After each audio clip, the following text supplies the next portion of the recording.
Welcome to episode 208 of CppCast, the first podcast for C++ developers by C++ developers. I'm your host, Rob Irving, joined by my co-host, Jason Turner. Jason, how's it going today?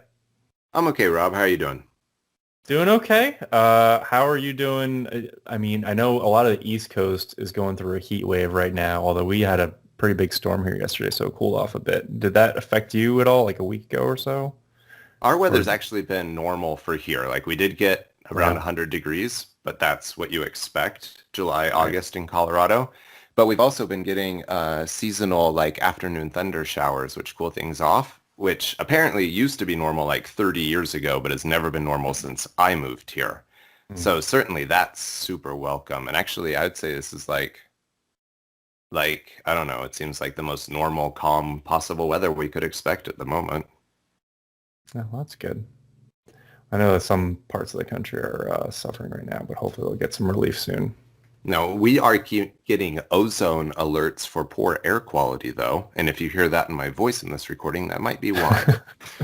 So our pollution is terrible, but the weather's great. Well, you got something going there. Okay. Well, at the top of every episode, I through a piece of feedback. This week we got an email from another Jason saying, Jason and Rob, I look forward to listening to you guys every week to keep up on C++.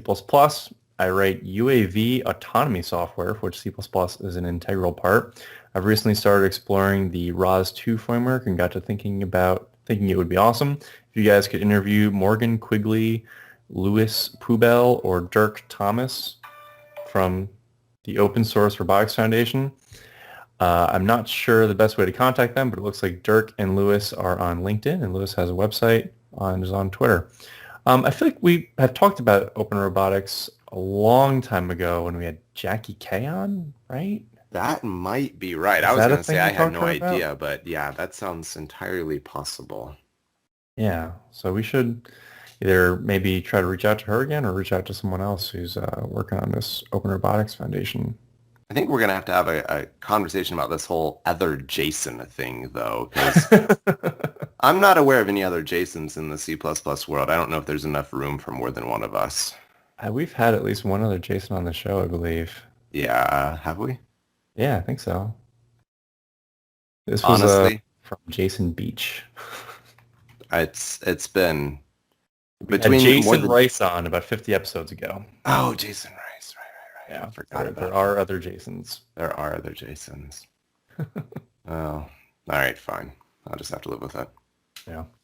Okay, well, we'd love to hear your thoughts about the show. You can always reach out to us on Facebook, Twitter, or email us at feedback@cppcast.com. And don't forget to leave us a review on iTunes or subscribe to us on YouTube. Joining us today is Clare Macrae. Clare is an independent consultant helping teams streamline their work with legacy and hard-to-test C++ and Qt code. She has worked in software development for over 30 years and in C++ for 20 years. Since 2017, she has used her spare time to work remotely with Llvm Falco on Approval Test CPP to radically simplify testing of legacy code. She has enjoyed this so much that she recently went independent to focus even more on helping others to work more easily with legacy code. Clare was until recently a principal scientific software engineer at Cambridge Crystallographic Data Center. She is the original author of their popular 3D crystal structure visualization program. Clare, welcome to the show. Thank you very much indeed. It's a pleasure to be here. Cambridge Crystallographic Data Center. Sorry, I got hung up on those 4 words right there. You have to tell us something about that. So it's an amazing organization. It's 54 years old now. So a computing organization that has lasted that long is amazing. It's an organization that collects published and unpublished crystal structures, so the shapes of molecules in 3D. Okay. And just before I left, the database, Cambridge Structural Database, reached 1 million crystal structure sets. So it's an amazing achievement. The data is really valuable for scientific teaching, for learning, for research, and for designing new chemicals, mainly medicines, some agrochemicals and things like that. So it was a great place to work, and non-profit, really positive and supportive place to work. So leaving was a big decision, but I'm looking forward to a new phase of my life. That sounds pretty cool. I mean, but as a fan of science fiction, I just can't help but, wonder, like, are any of these crystalline entities becoming self-aware and, destroying space stations or anything? But it's probably unlikely, I guess. There has actually been some crystallographic research done on the International Space Station and in space, sort of trying how crystals form is really important for things like the manufacture of medicines, and apparently you can learn a lot by trying to grow crystals in low gravity environments. So yeah, there's potential for science fiction links somewhere in the future, I feel. That sounds great. But I had no idea that that the formation of crystals was important to the creation of medicines, that kind of thing. Yeah, it's interesting. Yeah. Okay, well, Claire, we got a couple news articles to discuss. Feel free to comment on any of these, and we'll start talking more about approval tests and legacy testing, okay? Great. Okay, so this first one is CMake 3.15 is available for download. And I think we did talk about the 3.15 release a little bit a few weeks ago when we had Robert Maynard on, right, Jason? We did, yes. Yeah. Anything you wanted to highlight here, though? There's a couple things that stood out to me. One is the ability to use the GNU-like versions of Clang for Windows with CMake on Windows. This sounds separate from the Clang-CL command line version, I believe, which is the one that has the cl.exe parameter support. That will come up again in 2 news articles. The other thing is that they added a bunch more message types, which I find interesting. Notice, verbose, debug, and trace, it says, are new types. And it made me wonder, does CMake have the ability to actually filter which message types are displayed at configure time, which is something I'd never thought of before? And apparently it does. It has the -- log level option when you call CMake from the command line. Okay. How about you, Claire? Are you a CMake user? Yes, yeah, I enjoy it a lot. I feel I've got a lot to learn about it. This was the first time I looked really closely at a set of release notes for it. I was really impressed at how much work is going on. The things that stood out for me, I mean, it was hard to pick out individual things because there's so much listed, but there's a new environment variable that it supports now, CMake_generator. So if you're settled on a generator and you just want to carry on using that, you can set that environment variable and not have to keep typing -G on the command line. So I thought that could be quite convenient. And there's another variable I've introduced, CMake vs just my code debugging. So it's possible you have control of that basically at configure time, whether to enable Visual Studio's feature to just step into your own code and debugging. So I thought that was a good one to know about too. Are you a Visual Studio user? Yes. Now, I use Visual Studio when porting my code to Windows and such, but I don't tend to use it, and I'm aware of the just my code feature, but I assumed it was a debugger thing, not a compile time thing. Do you have to recompile the code with that feature enabled? That's a really good question. I didn't look under the hood for that. I don't know. I need to look at that. Yeah, that's a good question. I always also thought of it as just a debug feature. Yeah. I'm just wondering why it's now a CMake variable. That implies that it's something that happens at build time? That's a really good question. I need to look into that a little go more. away and experiment. It seems like it would be much faster if they filtered those things. Maybe at link time even, if it wasn't necessarily at build time, I mean. Well, I have no idea. Okay. Well, since we're talking about Visual Studio, we can move on to the next article, which is that they're adding Clang Llvm support to Msbuild projects. And this follows up from like a previous announcement where they introduced Clang Llvm support in their CMake integration. But now if you're not using CMake, if you're still using Visual Studio projects, you can also use Clang as your compiler from within Visual Studio, which is a pretty big change for them to allow you to use something other than MSVC. Yeah. And this is the one that says Clang-CL, and one of the questions down at the bottom is, do you plan on is it possible to use Clang++ in addition to Clang-CL in Msbuild or a CMake project? Apparently the answer is, as of last week, yes. Very cool. If I'm reading the CMake commit correct and correlating it with this person's question correctly as well. Right. Okay, and then the last article we have is on Reddit CPP, and this is about Leaf, which is a lightweight error handling library, and it's currently seeking a boost review manager. And as we talked about before on the show, being a boost review manager is a pretty big commitment, so they can be hard to find, but take a look at this library. If it's something you're interested in, maybe you'd be willing to be the review manager. Did either one of you dig into the library itself? I looked into it a little bit, and I read about the comparison between Boost Outcome, which is another library we've talked about. Right. Yeah. What were your thoughts on it, Jason? I don't know. I didn't feel like I really did, actually formulated any solid thoughts. That's why I was asking if either one of you did. I had a look at it. I skimmed through the documentation. It's stunningly beautiful documentation. So it'd be interesting to understand how they produce it. I spent quite some time trying to understand what the purpose of the library was, and under what circumstances would someone be interested in using it. And it wasn't until I got right to the end in the comparison with other alternatives that it said useful in low latency environments, so better than exceptions or the current availability of exceptions. So that was good to understand. Oh, I see. Yeah, that's like if you have to scroll like 300 pages down. This first page you click on is very large. I feel like they probably should put this comparison to other libraries near the top. Yeah. Yeah, but at the same time, as having written my own open source libraries, sometimes the temptation to want to compare yourself to other things is great, and sometimes you really just don't want to make the comparison to other things and let people ask those questions. And although, I feel like if it's a Boost library, though, and you're trying to get yourself into Boost, that's going to be one of the first things you ask. Like, is there something similar to this already in Boost? Yes. Right. Yeah. Good point. Okay, so Claire, do you want to start off by telling us about the talk you're going to be giving at CppCon 2019?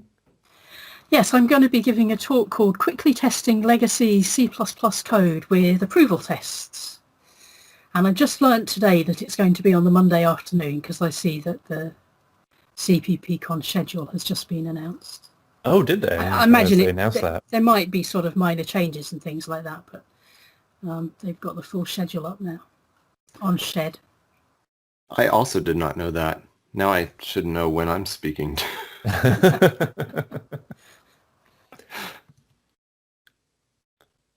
Okay, though. So you said it was testing legacy code with approval tests, though? That's the name right, of the talk? yes.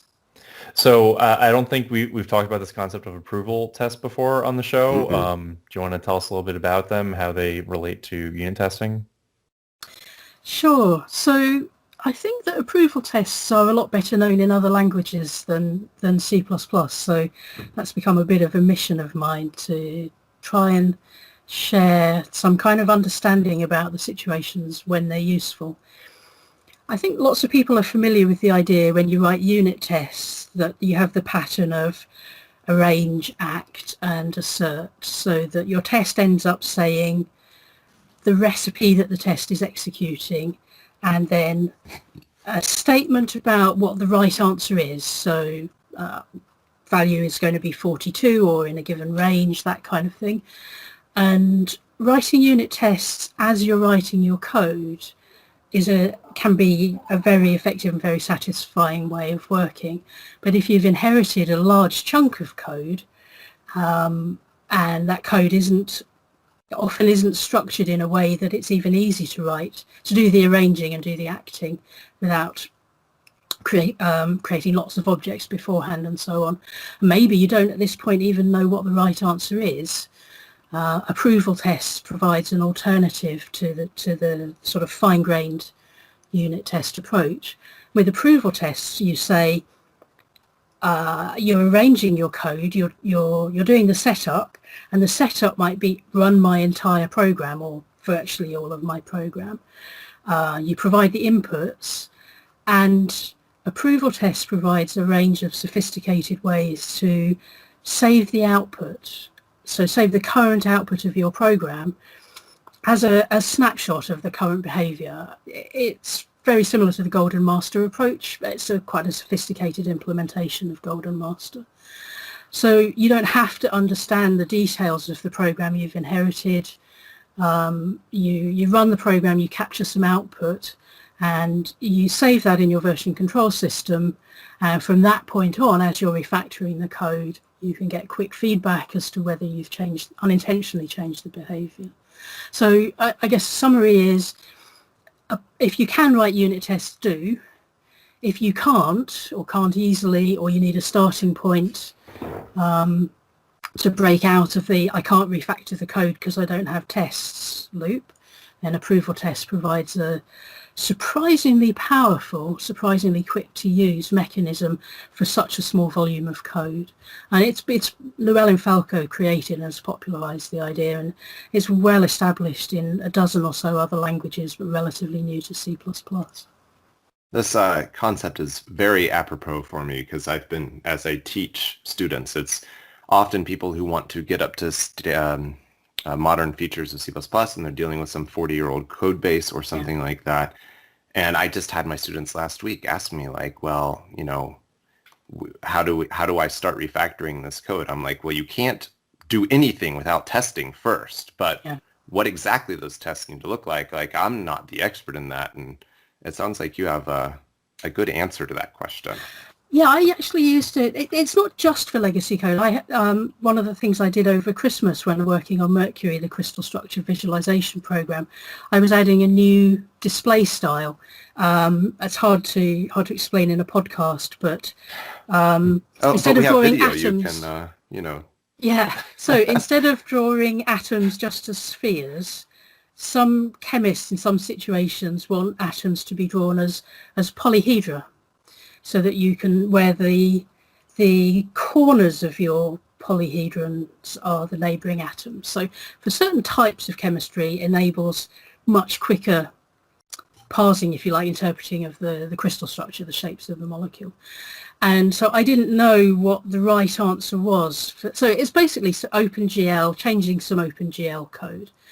And I went through several iterations of the implementation, and I found that I could use approval tests with saving my pictures of crystal structures in PNG format, and then using a really nice differencing tool to run through 500 or 1,000 crystal structures and very, very quickly be able to inspect the results. And then as I was improving the implementation, I could make sure that I wasn't changing the image output. And then when I saw a problem that I wanted to fix, I changed the implementation. Perhaps there was some visual ugliness on one particular orientation of atoms or something like that. And then I could quickly run through, once I changed the implementation, and only see the structures where the results had changed, the pictures where the results had changed. So I have to say at that point I was seeing if I could use approval tests for that, because I had a talk coming up and I wanted an example. But actually it turned out to be really powerful, and it was a great way to communicate with the product owner as well, and say, okay, here are some images that are problem cases. Do you care about this or not? And very often it was, no, that's an unusual structure. People won't complain about that. Don't worry. So it was really, really satisfying. So just make sure I understand what you're saying. So when you first describe approval tests, I'm imagining some command line application that spits out some text output, saves that, and then compares it when running the program again. But you're describing like printing out an image and then comparing that against another image to see what the changes are, if any. Yeah, so that's part of the challenge of explaining approval tests, is trying to give a sense of the variety of ways in which it can be used. I think the most common way will be if you can have some text representation of it can be of the inputs to your tests and to the outputs. And we have a page on GitHub in the documentation that talks about how you might evolve that text representation. It turns out through experience with using it over years that people have found nice ways of structuring the output, so that if you're looking at a few hundred lines of data that you can see patterns and make the outputs really glanceable. So if you've got a command line program that has no tests and its implementation is in C++, maybe before you even start changing the code, you might use the Python implementation of approval tests as a wrapper around your entire program. And you can, so then you haven't changed your code at all, as long as you've got some output from your command line program that you can preserve and version control and see changes. If you don't have that, then you'd be trying to find seams in your program as close to, probably initially as close to your main as possible. And you would then have a test program, create a test program that, instead of directly using Google Test Framework or the Catch test framework, for example, it uses approval tests as a layer on top of that, on top of either of those frameworks. And your approval test would write out the text, some text representation of the outputs that you're wanting to check over time. So it doesn't always provide, at the C++ layer, you're going to have to spend a little bit of time trying to find some seam, some layer that you can put tests around, but you can do that so much more easily than needing to refactor your code down to the small units that you can write unit tests for. Does that make it any clearer? Yeah. It does. I have so many questions about so many possibilities right now, though. Going back to your PNG image, my first thought was, are you doing an actual PNG diff? Yes.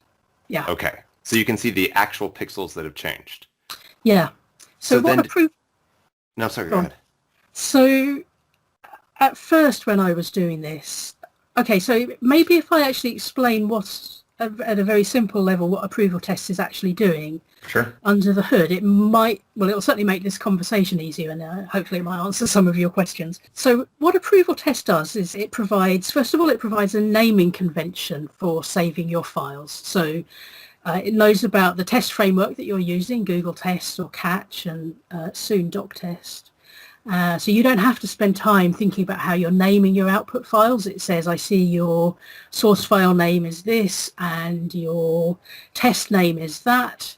So I'm going to create files called this.that.received. Okay. So you run your test and it writes out a file called received, one for each test in your test program, each approval test. And it looks for a file of the same base name but called .approved. And the first time you run the approval test, the approved file doesn't exist. It can't magically create that. So it shows up in a differencing tool. It looks for differencing tools on your machine. So it's trying to save you, it's trying to go for minimum developer configuration. So if it finds any of a couple of dozen commonly used differencing tools, it will launch the output from this run on the left-hand side, left-hand panel, and the approved output, which is currently empty because you haven't approved any output yet. And if you like the output, you use the differencing tool to copy the received file over to the other side of your differencing file, to the differencing tool, the approved file. So the first time you run it, it's 100% diff and you accept it, basically. That's right, okay. Yes. So so approval test, the first run always fails unless you've done something clever like saving some output from some other mechanism. But pretty much it always fails. Okay. And if it's legacy code and you don't know what the right answer is, then you automatically approve it because this is the current output and that's the current behavior. And then, of course, you submit to your version control system the approved files, and they become part of your test in future. So it's a key part of using approval tests well is formatting the information that you save, so that when you or another developer in future sees a test failure, they get enough information. It's easy to interpret, was this an intended change in behavior, in which case I will update the approved file and that becomes the new golden master. Or, oh no, I made a mistake, I forgot about this case. I'll stop the test, fix the code and try again. So the temptation is to use whatever the output stream operator is for your big class that you're testing that's writing out 50 different things. And that's certainly how I started doing it. But that makes it really hard if you get a change. You don't, maybe someone changes the operator and adds a new data item or something to your big thing that you're testing. Right. So part of the helping people understand this process is kind of sharing experience about it may seem like it's extra work writing your own Lambda to format the text or a little helper function or something like that, but it's definitely worthwhile doing it. And here are some output patterns, text layout patterns that you could use to help with that. Does that... Okay, Yes. fire away with your next question. Well, my next question is, I have two different ways that I could ask it, but I think it's basically the same question. I'm thinking still about your diff of binary images, but also diff of text files. Like, say you're running anti-aliasing on these images. Yeah. That inherently might cause a few pixels to be different, right? Yes. So do you have the ability to say, well, a 1% difference, that's Yes. acceptable? Mm. Yes. So first of all, approval test reads the two files and does a character for character comparison. Okay. It's very opinionated that differences in line endings don't matter. That's its one opinion. And in a Line lot endings, of cases, end of line characters, and in a lot of cases, that's fine and you're getting stable output. What I found when I was doing this image comparison was I was getting different output files depending on whether I was sitting in front of my computer at work, in which case I was getting 32-bit PNGs, or if I was remote desktop in which case I was getting 24-bit PNGs. Okay. So I was getting failing tests and didn't understand why, and that turned out to be the answer.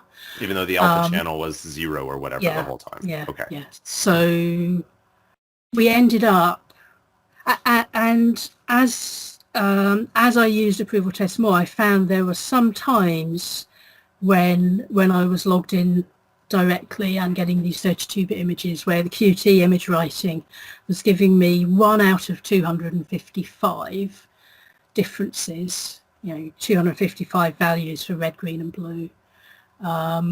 Tiny pixel differences that no user could see the difference and I didn't care about. Right. And so at that point we added a mechanism to the C++ approval test implementation that you could provide per file format a custom comparator. So we said, so the code I had said if it's a PNG then use Qt to open, because I'm writing on Qt code, use Qt to open the image and then loop through the pixels. So we hope that most of the time you don't need to customize it, but you can do if you want to. So under the hood, what approval test is doing is providing the file names for you, which is really, really helpful that you don't have to think about the file names. You give your test a sensible name, your file gets a sensible name. Mm-hmm. It's doing that comparison that I mentioned.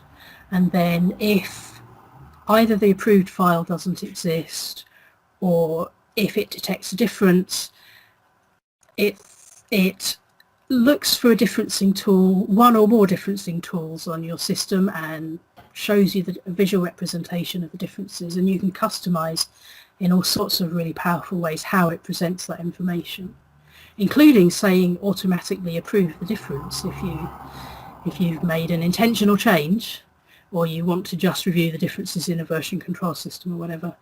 And then finally, once it's used, it calls reporters is its vocabulary for the reporting the difference. And then finally it throws an exception, one of its own custom exception types, and that's how it integrates into version control systems. All you need into test frameworks. Okay. All it needs for a test framework is the ability to provide the name of the test that's running, and that when an exception is thrown, that the test framework catches it and says unexpected exception, which makes it really easy to extend to other frameworks in future. So it's surprisingly simple, but very, very powerful. Yeah, it sounds very powerful. So it sounds like, and the other like branch of my question was, if you've got like timestamps in your output files, then it sounds like it is up to you then to write a custom filter that would filter those out and be able to diff them. So that's a really powerful question. I'm really glad you asked that. So the standard answer for things like timestamps is refactor your code so that you can pass in a known date or some, so that your production code uses the actual timestamp and your testing code. And what approval tests allows is you can hook in after the file, say your log file or whatever it is that you're approving, after that's been written out, it provides a way for your test code to then read that file in and modify its contents. So you might imagine a regular expression that is configured to recognize the date and timestamps in the system that you're testing. And so you don't need to change your code that you don't like. Maybe it's writing out pointer address objects or something like that. So you read your log file, the file that you're being approved, that you're approving. Your test code tidies up and normalizes anything that would be changing data. And then approval test sees that as the file the system wrote, and that's stable over successive runs. Okay. So a lovely idea, and it works really, really well. Does that make sense? Yes. So I think you said approval test can integrate with other unit testing libraries just by being able to throw an exception if it recognizes a difference? That's right, yes. So does it just work with any unit testing library, or does it have specific integrations? There are specific integrations, and it would need specific integrations. So it supports both versions of Catch, though approval tests, the library uses C++11 construct, so I think there's no reason to use Catch 1. You might as well use Catch 2. And Google Test Framework it supports well too. There's so much that we want to do with it. We are mostly being driven by requests from users, and we recently had a request for doc test, which I see was covered not too long ago on this podcast. And so we're partway through implementing that, and I think that will be implemented in the next few days. So please do get in touch with us if there's any other frameworks you'd like to see added. Okay. Do you have any good success stories about using approval tests to help modernize legacy code? Yeah, so I gave an earlier version of the talk I'm going to be giving at CppCon at C++ on C in February. And somebody saw the video of that and saw that it would be valuable in testing some Python code that was really, really important code, many paths through the code, and no conceivable way of writing tests for it. And with just a very short conversation, this was something that came through the Include C++ Discord, a request for help with it. I was able to explain. So a common challenge is approval test is designed to write one output file per test case that you've got, but sometimes what you're testing is going to write out several files and you want to approve that. So there's a bit of a trick to do that. And with that trick, within 24 hours of the video being watched, I got feedback that this really, really important years old code was totally tested, had been refactored. The approval tests had caught several small mistakes in the refactoring, and now that code could be maintained. Wow. So that was really obviously very satisfying. And I think that's an important thing, although I'm mainly speaking at C++ conferences about approval tests because it's implemented in a dozen or so languages, and it uses the same concepts, the same vocabulary in all the different implementations, but tries to fit with the language as well as possible. If anyone's listening to this and they've got legacy code in other languages, then have a look. Chances are you'll find what you're looking for. You already mentioned Python. What are some of the other languages that have the approval test implementations? So from memory, there's a range of different .NET Okay. in versions. So I don't know the details, but there's sort of core C# implementation, and then there are various layers on top of that for different aspects. So one for testing GUI environments and things like that. I Oh, haven't. okay. I must admit I haven't looked too closely at what the different ones are. Python I've used for some of my own computing projects at home, so I'm familiar with that.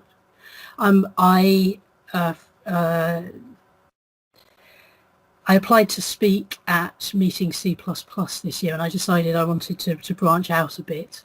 And so I'm going to be talking about testing Qt code, quickly testing Oh, okay. legacy Qt code or Oh, wow. Qt desktop applications.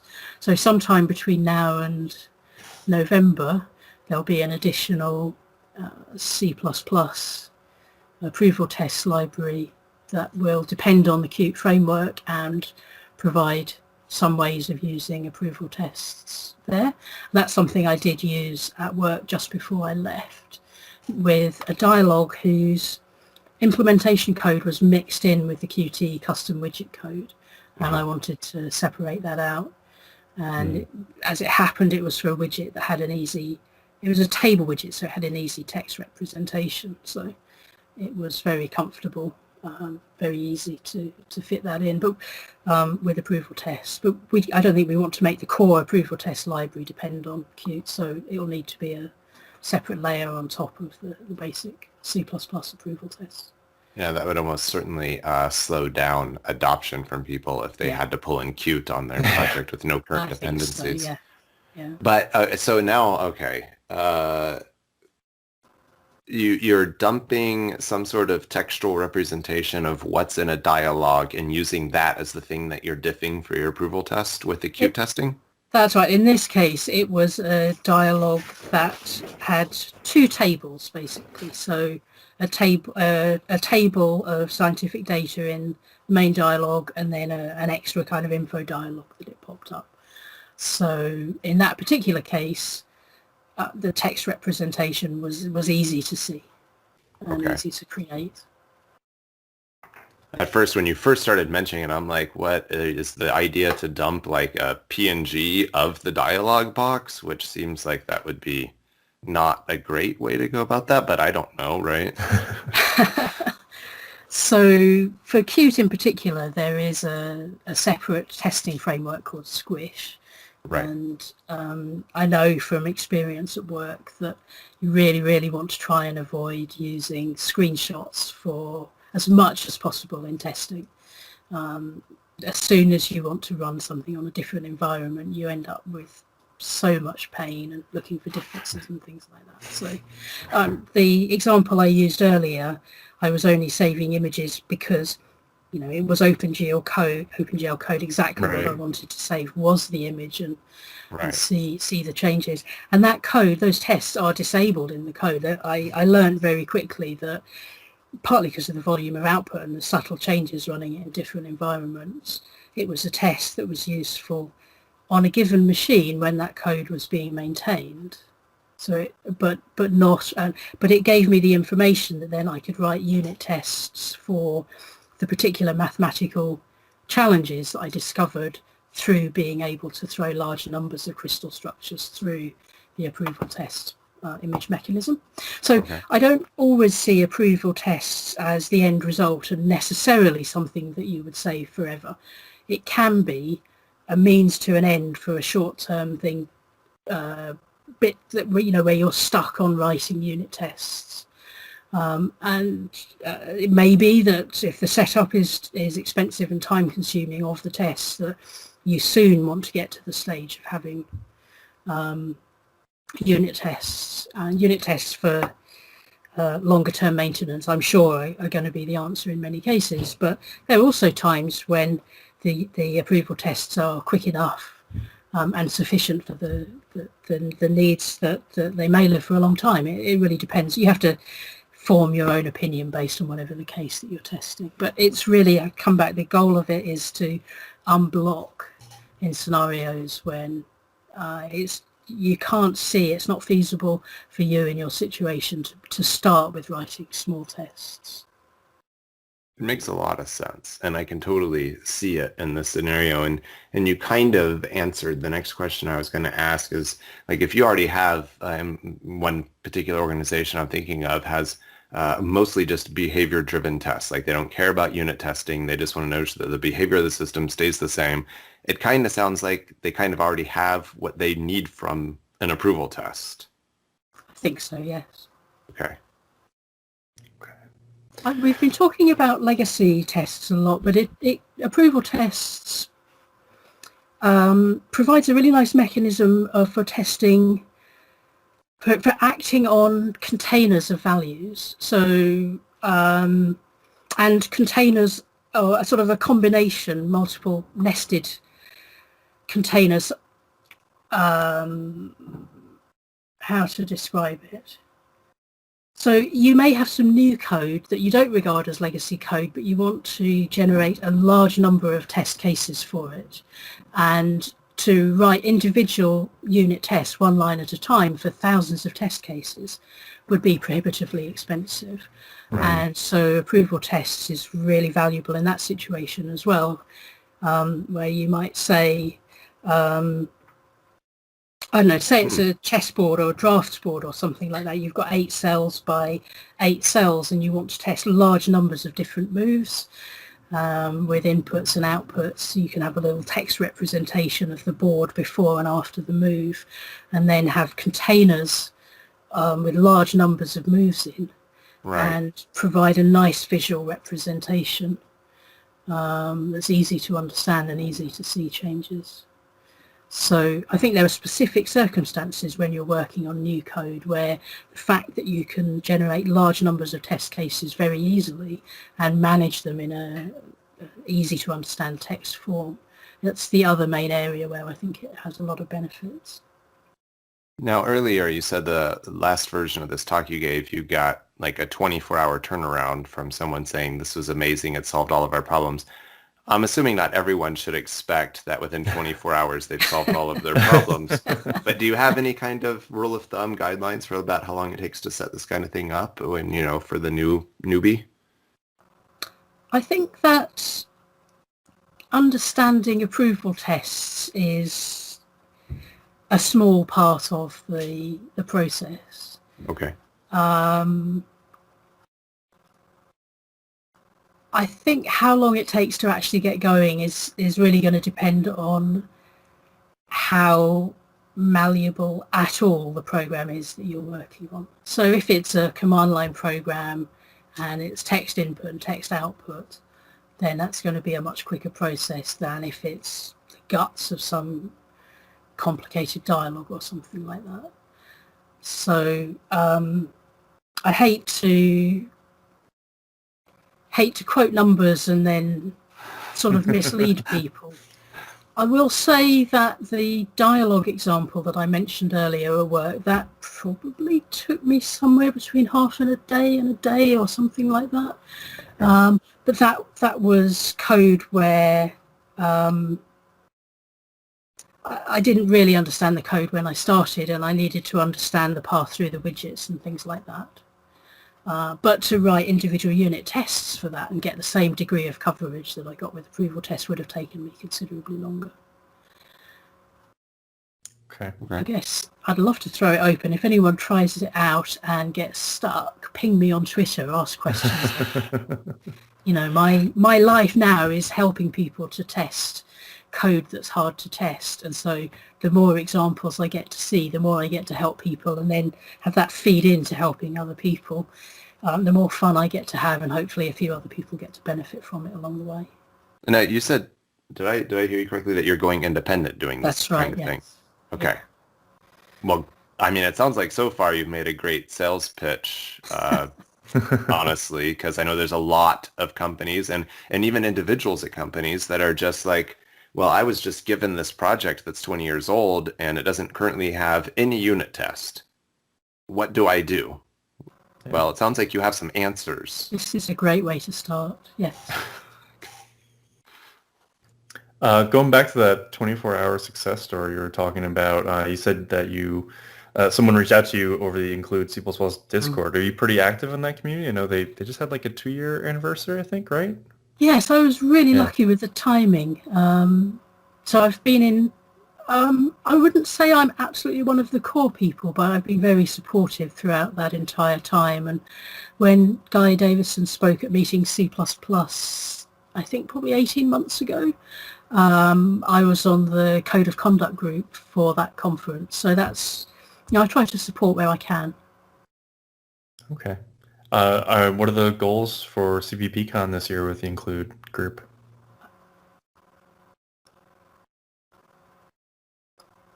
We're doing an amazing amount of things at CppCon. We've got, on the Wednesday evening, there's an Include dinner, Include C++ dinner. And after the dinner, so the idea of the dinner is to come along and network with other people who are already helping to make C++ a more welcoming and supportive and inclusive community. And afterwards, Kate Gregory is leading a discussion panel. So I think that's going to be a really, really interesting evening. You can sign up to that when you register for the conference. There's 2 different prices as well. Thanks to the foundation for offering a discounted rate to subsidise dinner for those for whom it's too expensive. We're going to have a table there where we'll be selling T-shirts and giving away stickers and things like that. And our table at conferences turns out to be a really great place to meet other friendly, like-minded people. So that's become a bit of a magnet.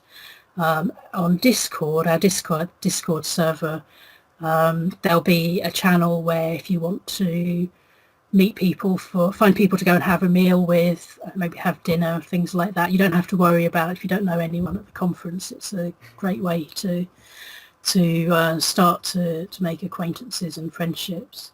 And I think the most significant thing is that we have been running for a few weeks now a funding initiative to run scholarships to send a few people to CppCon who otherwise wouldn't be able to go, perhaps because they're hunting for a job, they're a student, not already applying to the conference student scheme, or maybe employers won't send them. So it'd be great if you could include the scholarships application link in the show notes at the end. And that also has a link to the funding, so if you could donate to that scholarship fund, we'd really appreciate that as well.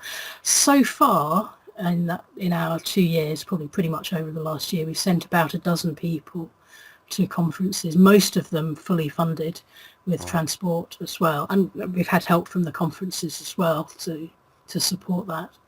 And I haven't been aware of who the individuals are that have been going, but someone else pointed out that some of the people that we have previously sent to conferences are now contributing to the funding pool. That's great. And in some cases are already speaking at conferences and already supporting other people and pulling them up the ladder behind them. So it's very exciting and very satisfying. Yeah, I know we met at least one of the attendees who went with the Include C++ sponsorship last year, and we had her on our show of different lightning talks that we did during the conference. Yeah, and definitely seemed like a great program. We'll definitely put a link to that in our show notes. I also want to mention the T-shirts were a really hot commodity last year. I wanted to get one, and I made the mistake of not picking one up on the first day, and you couldn't get them later in the week because they were selling out so quickly. And it's been great seeing photos of other conferences and even photos of standards committee meetings and seeing people wearing the Include T-shirt. So I think they make quite a powerful statement that there are lots of people out there, including some very well-known people, who are supporting this initiative.